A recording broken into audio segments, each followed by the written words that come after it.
કેવી રીતે મત આપવો છે, કેવી રીતે ચૂંટણી પ્રક્રિયા પ્રોસેસ થાય છે એ પ્રમાણે જે માહિતી એને પૂરતું કાર્યક્રમ આજના દિવસે ગોઠવવામાં આવે છે. વધુ માહિતી અમારા અધ્યક્ષશ્રી હતું.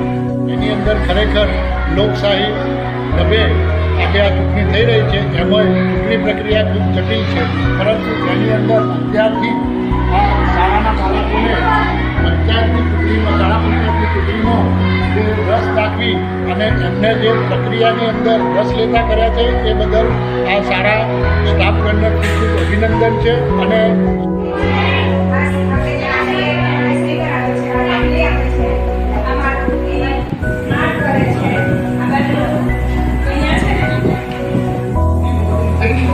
એવી રીતે આ શાળાની અંદર પણ ઈવીએમ મોબાઈલની અંદર ખરેખર આ મતોનું વોટિંગ થઈ.